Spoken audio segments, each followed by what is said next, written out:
Hello dear students, निहार शांति पाठशाला फनवाला English literacy programme के session number 41 में आप सभी का बहुत बहुत स्वागत। पिछले कुछ सेशन में हमने पावर वर्ड 1 और पावर वर्ड 2 ये नए कॉन्सेप्ट्स पढ़े। हमने ये देखा कि पावर वर्ड 1, पावर वर्ड 2 और एक्शन वर्ड, इन तीनों को मिलाकर हम उन्हें एंकर वर्ड कहते हैं। एंकर वर्ड अंग्रेजी में बहुत ही महत्वपूर्ण शब्द होते हैं, क्योंकि केवल ये शब्द वाक्य का काल तय करते हैं कि वो सिंपल टेंस है, अगर सिंपल है तो प्रेजेंट है, पास्ट है, फ्यूचर है, ये डिसाइड करते हैं। हमने ये देखा कि हमारे अंग्रेजी वाक्य में अगर एक समय केवल पावर वर्ड 1 या केवल पावर वर्ड 2 या केवल एक्शन वर्ड रहे तो वो वाक्य सिंपल टेंस होता है। प्रेजेंट, पास्ट और फ्यूचर ये कौन तय करता है? एंकर वर्ड का काल। अगर एंकर वर्ड यानी कि PW1, PW2 और एक्शन वर्ड प्रेजेंट है तो वाक्य प्रेजेंट टेंस, अगर वो पास्ट है तो वाक्य पास्ट टेंस, और वो फ्यूचर है तो वाक्य फ्यूचर टेंस। आज के सेशन में सिंपल टेंस वाक्यों की थोड़ी रिवीजन करेंगे। अंग्रेजी वाक्य देखते से ही उसका काल क्या होता है ये पहचानने की कोशिश करेंगे, तथा एक बार काल पहचानने के बाद अगर उस वाक्य का काल चेंज करना हो तो क्या टेक्निक है जिससे हम इजीली वाक्य का काल बदल सकते हैं ये भी देखेंगे। और सेशन के आखिर में हम कुछ हिंदी वाक्य देखेंगे और हिंदी वाक्य देखते से ही उसका काल क्या है ये भी हम पहचानने की कोशिश करेंगे। ये तो है आज के सेशन के मेन टॉपिक्स, लेकिन हमेशा की तरह इस सेशन की शुरुआत भी हम आपकी वोकैबुलरी यानी शब्द संपत्ति बढ़ाने के एक्टिविटीज से करेंगे। तो शुरुआत करते हैं सबसे पहले वोकैबुलरी एक्टिविटीज से। अब हम आपकी शब्द संपत्ति बढ़ाने हेतु आपके साथ शब्दों के अर्थ यानी कि वर्ड मीनिंग की एक्सरसाइज करेंगे। स्क्रीन पर आपको कुछ अंग्रेजी के शब्द दिखेंगे और उसी स्क्रीन पर नीचे कुछ हिंदी शब्द दिखेंगे। उन इंग्लिश शब्दों के अर्थ नीचे दिए हुए हिंदी शब्दों में छुपे हुए हैं। स्क्रीन पर जो घड़ी दिख रही है उस घड़ी का समय समाप्त होने के पहले आपको हर एक अंग्रेजी शब्द का करेक्ट हिंदी अर्थ नीचे ढूंढना है। तो शुरुआत करते हैं। आपका पहला सेट है, सही जवाब है कंट्री देश, स्टेट राज्य, डिस्ट्रिक्ट जिला, विलेज गांव। सेट नंबर 2, सही जवाब है रोड रास्ता, टार डामर। सेट नंबर 3, सही जवाब है हाउस घर, मदर माँ, फादर पिताजी, चिल्ड्रन बच्चे, सन बेटा, डॉटर बेटी। पिछली एक्सरसाइज की तरह अभी भी हम शब्द और शब्दों के अर्थ यानी वर्ड और वर्ड मीनिंग की मैच द कॉलम करने वाले हैं। अंतर सिर्फ इतना है कि जो हमने कुछ समय पहले वर्ड और वर्ड मीनिंग्स देखे वो थे नॉन एक्शन वर्ड्स, और अब हम जो देखने वाले हैं वो है एक्शन वर्ड यानी कि क्रिया दर्शाने वाले शब्द। तो शुरुआत करते हैं। आपका पहला सेट है,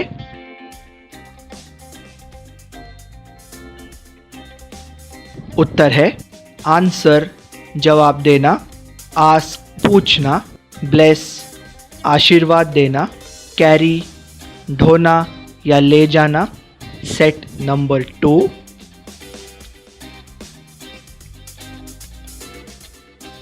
उत्तर है क्लैप ताली बजाना, कलेक्ट इकट्ठा करना, कंप्लीट खत्म करना या पूर्ण करना, कंटिन्यू जारी रखना। सेट नंबर 3,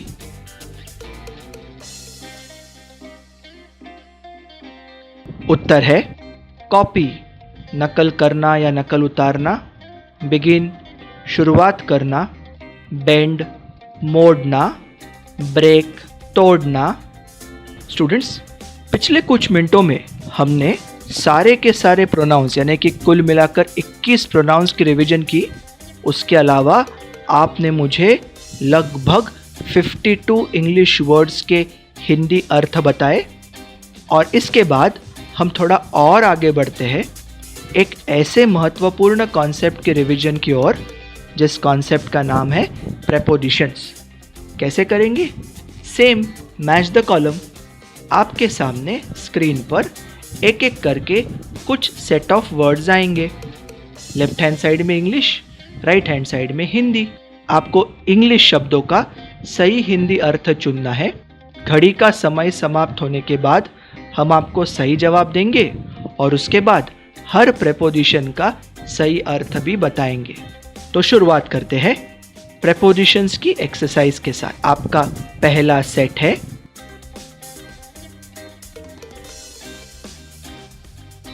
उत्तर है बिहाइंड द ट्री, पेड़ के पीछे, in front of the tree, पेड़ के आगे, टूवर्ड्स द ट्री, पेड़ की ओर।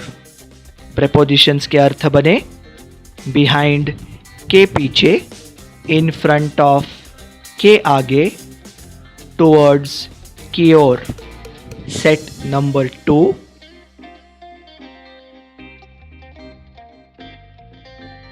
उत्तर है इनसाइड द बॉक्स, बक्से के अंदर, आउटसाइड द बॉक्स, बक्से के बाहर। तो इनसाइड और आउटसाइड इस प्रेपोजिशंस के अर्थ बने इनसाइड के अंदर, आउटसाइड के बाहर। सेट नंबर 3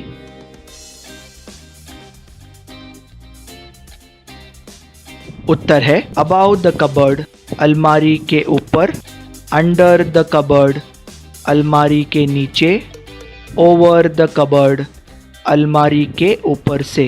तो प्रेपोजिशंस के अर्थ बने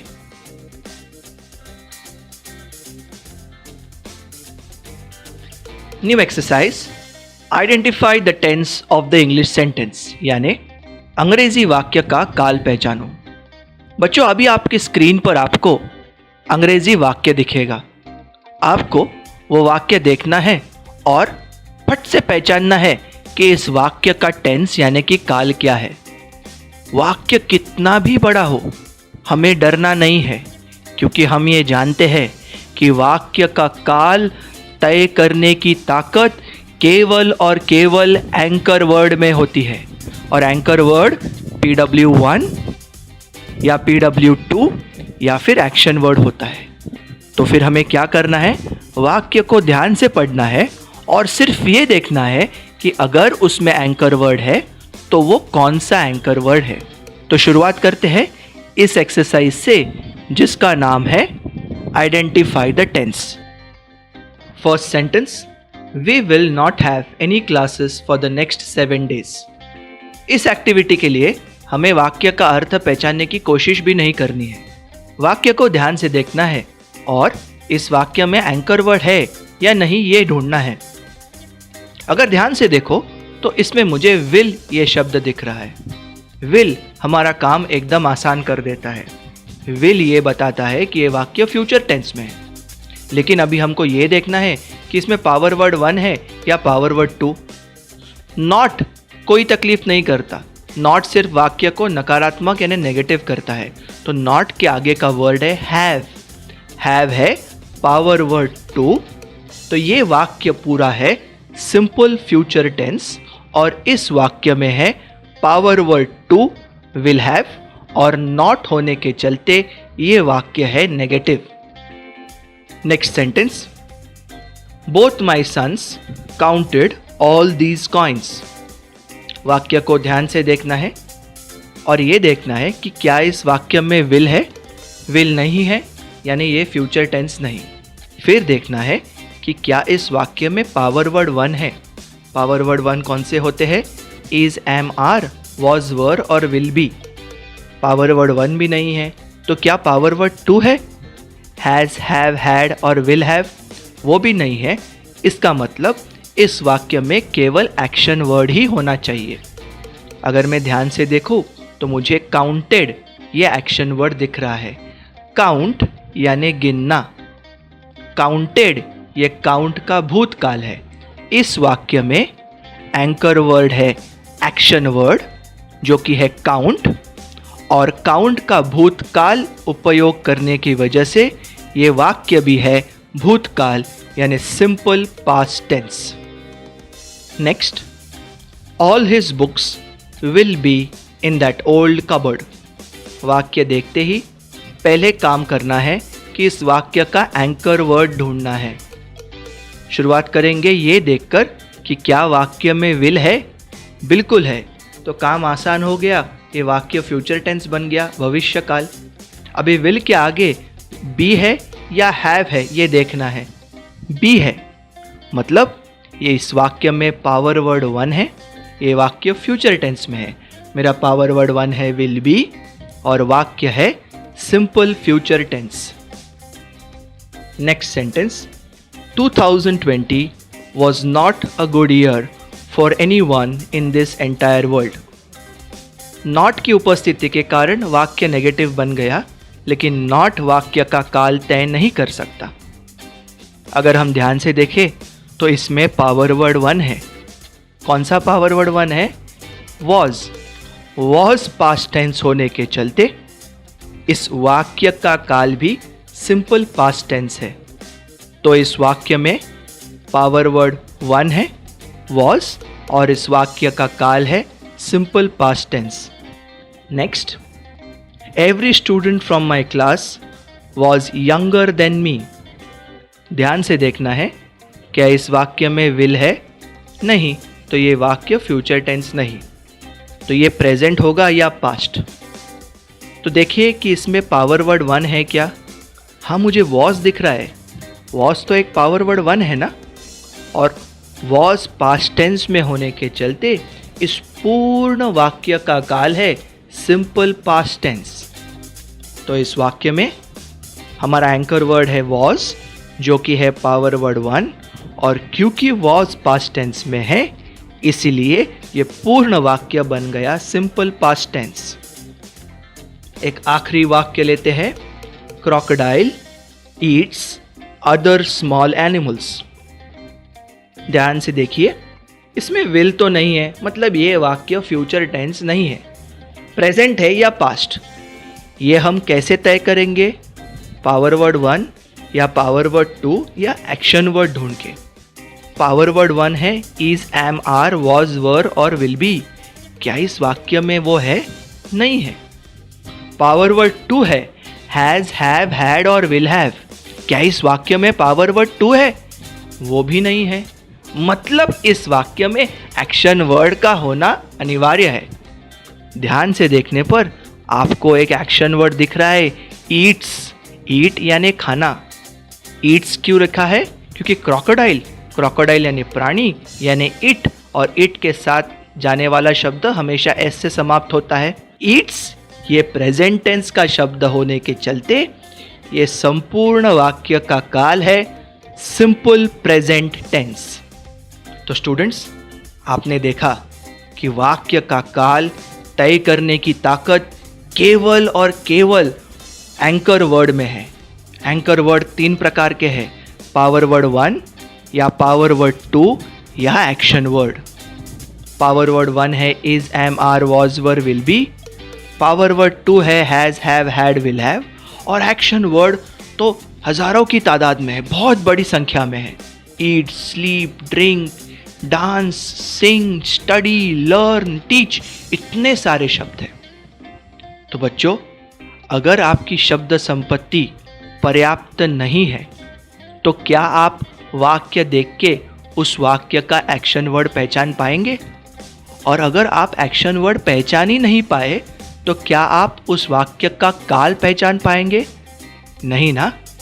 तो वाक्य का काल पहचानने के लिए हमें हमारी एक्शन वर्ड की शब्द संपत्ति बहुत ज़्यादा बढ़ानी होगी। चलिए इसी के साथ ये आइडेंटिफाइंग द टेंस यानी टेंस पहचानने की एक्सरसाइज समाप्त करते हैं और हम हमारी अगली एक्सरसाइज की ओर बढ़ते हैं।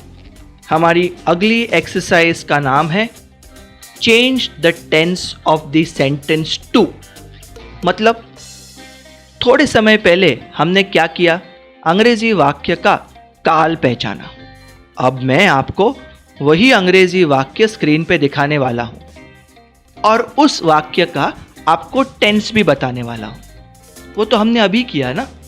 और इस वाक्य को आपको कौन से टेंस में बदलना है ये भी बताऊंगा। और आपको क्या करना है? उस पूर्ण वाक्य को नए टेंस में बदलना है।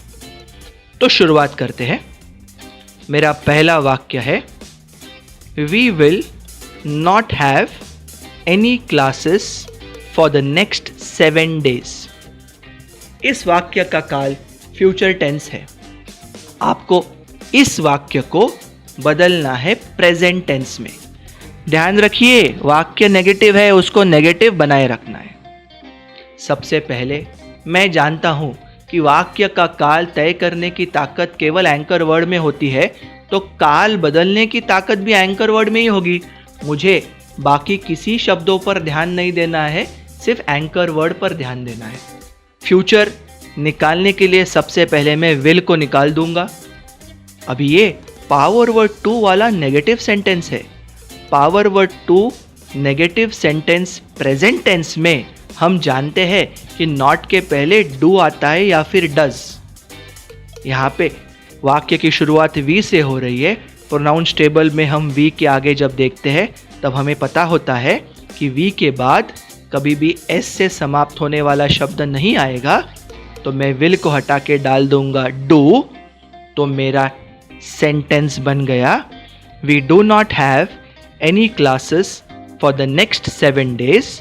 और इस वाक्य का काल है present tense. Next sentence, both my sons counted all these coins. इस वाक्य का काल पास्ट टेंस है, वो हमने देखा है। अब आपको इस वाक्य को फ्यूचर टेंस में बदलना है। हम जानते हैं कि वाक्य का काल एक ही शब्द ने तय किया है, काउंटेड। अगर फ्यूचर करना है तो मैं काउंटेड के आगे विल लगा दूंगा, लेकिन विल का नियम है कि विल के बाद तुरंत आने वाला शब्द केवल उसके प्रेजेंट टेंस फॉर्म में होगा। तो मैंने काउंटेड का काउंट कर दिया, मेरा संपूर्ण वाक्य अब फ्यूचर टेंस हो गया। मेरा वाक्य बना, both my sons will count all these coins. अगला sentence, all his books will be in that old cupboard. इस वाक्य का टेंस है फ्यूचर टेंस। इस वाक्य में पावर वर्ड 1 है, विल बी। अब मुझे इस वाक्य को बदलना है पास्ट टेंस में। पावर वर्ड 1 पास्ट टेंस में कौन से होते हैं? वॉज और वर। ऑल हिज बुक्स, उसकी सारी किताबें, अनेक वचन। अनेक वचन के साथ वॉज जाएगा कि वर? सारी किताबें मतलब दे। प्रोनाउंस टेबल में हमने देखा कि दे के साथ जाता है वर। तो विल बी को हटा के मैं शब्द लिखूंगा वर। तो मेरा वाक्य बन गया, all his books were in that old cupboard. और ये वाक्य बन गया past tense. Next, 2020 was not a good year for anyone in this entire world। ये वाक्य पास्ट टेंस था। ये वाक्य पावर वर्ड 1 was के चलते पास्ट टेंस था। आपको इसको प्रेजेंट टेंस में बदलना है, तो आप was को हटा के is डाल दोगे। तो मेरा वाक्य बनेगा, 2020 is not a good year for anyone in this entire world। अगला वाक्य, every student from my class was younger than मी। इस वाक्य का काल है पास्ट टेंस। किस शब्द के कारण? वॉज इस शब्द के कारण। आपको इस वाक्य को प्रेजेंट टेंस में बदलना है। आपको वॉज को बदल के इज डालना है, तो आपका वाक्य बन जाएगा, every student from my class is younger than मी। एक आखिरी वाक्य लेते हैं, crocodile Yeats other small animals. ये वाक्य सिंपल प्रेजेंट टेंस है, ईट्स शब्द के चलते। इसको आपको पास्ट में बदलना है। ईट का पास्ट टेंस एट होता है, तो अगर आपने वाक्य में crocodile eight other small animals लिख दिया तो ये वाक्य बन गया सिंपल पास्ट टेंस। इसी के साथ इस एक्सरसाइज को यहाँ समाप्त करते हैं। ये एक्सरसाइज हमने क्यों की? ताकि आपको समझे कि वाक्य का काल बदलने की ताकत केवल और केवल एंकर वर्ड में ही होती है। एंकर वर्ड 3 प्रकार के होते हैं, पावर वर्ड 1, पावर वर्ड 2 और एक्शन वर्ड। वाक्य कितना भी बड़ा हो, उसका अर्थ हमें समझे या न समझे, लेकिन अगर हमें एंकर वर्ड पता है तो हम सिर्फ उतनी नॉलेज के साथ वाक्य को मन चाहे काल में लिख सकते हैं। इस सेशन के आखिरी एक्सरसाइज की ओर बढ़ते हैं। आपके स्क्रीन पर अभी एक एक करके हिंदी में वाक्य आएंगे। ये सारे वाक्य सिंपल टेंस के हैं। प्रेजेंट, पास्ट या फ्यूचर तीनों में से कोई भी हो सकता है। क्योंकि ये वाक्य हमारी मातृभाषा यानी हिंदी में के है, हमें इनका काल पहचानना कठिन नहीं। फिर भी हम एक्सरसाइज क्यों कर रहे हैं? वाक्य का काल पहचानने पर इसका जब अंग्रेजी वाक्य बनेगा तब उस अंग्रेजी वाक्य में पावर वर्ड 1 जाएगा या पावर वर्ड 2 जाएगा या एक्शन वर्ड जाएगा, ये समझना ज़रूरी है। तो वाक्य देखते से ही क्या हम उसका काल पहचान सकते हैं? और काल पहचानते से ही क्या मैं उसके अंग्रेजी वाक्य में कौन सा एंकर वर्ड जाएगा, PW1, PW2 एक्शन वर्ड, ये भाप सकता हूँ? पावर वर्ड 1 मतलब क्या? पावर वर्ड 1 का उपयोग वाक्य में तब किया जाता है जब वाक्य का कर्ता या सब्जेक्ट का वर्णन होता है। वो कौन है, कहाँ है, कैसा है। पावर वर्ड 2 का उपयोग कब किया जाता है? जब वाक्य में सब्जेक्ट या कर्ता, इनके मालकी अधिकार या स्वामित्व की बात होती है। सब्जेक्ट के पास क्या है, सब्जेक्ट को क्या है। और एक्शन वर्ड का उपयोग कब किया जाता है? जब वाक्य द्वारा हम वाक्य में सब्जेक्ट या कर्ता क्या कर रहा है इसके बारे में बात करना चाहते हैं। तो इस एक्सरसाइज का उद्देश्य काल पहचानते से ही इसके अंग्रेजी वाक्य में PW1 या PW2 या एक्शन वर्ड, इसमें से कौन सा शब्द आएगा ये जानना है। तो शुरुआत करते हैं। पहला वाक्य, मेरे भाई का मुंबई और आगरा को जोड़ने वाले राष्ट्रीय महामार्ग पर एक गैराज है। ये सिंपल टेंस है। वाक्य का अंत है इस शब्द से हो रहा है, इसलिए मैं जानता हूं ये सिंपल प्रेजेंट टेंस है। अब ध्यान से सुनिए मैं क्या कह रहा हूं। वाक्य का आखिरी शब्द देखना है। इस केस में वो है। इस है के पहले आया हुआ शब्द क्रिया दर्शाने वाला शब्द है क्या, ये देखना है। इस वाक्य में ऐसा नहीं है के पहले आया हुआ शब्द है गराज, जो कि क्रिया दर्शाने वाला नहीं है। इसका मतलब इस वाक्य के अंग्रेजी वाक्य में एक्शन वर्ड नहीं आएगा। या तो पावर वर्ड 1 आएगा या पावर वर्ड 2 आएगा। क्योंकि अगर एक्शन वर्ड होता तो या तो इस वाक्य का अंत एक्शन वर्ड से होता या फिर इस वाक्य के आखिरी शब्द के पहले आया हुआ शब्द एक्शन वर्ड होता। अब पावर वर्ड 1 और पावर वर्ड 2 में से कौन सा है ये हमें देखना है। इस वाक्य में मैं मेरे भाई की बात कर रहा हूं और मेरे भाई के पास क्या है, उसके पास एक गैराज है, ये बताने की कोशिश कर रहा हूं। मैं मेरे भाई के स्वामित्व या मालकी अधिकार की बात कर रहा हूं, जिसके लिए पावर वर्ड 2 का उपयोग किया जाता है। तो ये वाक्य सिंपल प्रेजेंट टेंस है और इसके अंग्रेजी वाक्य में पावर वर्ड 2 बनेगा।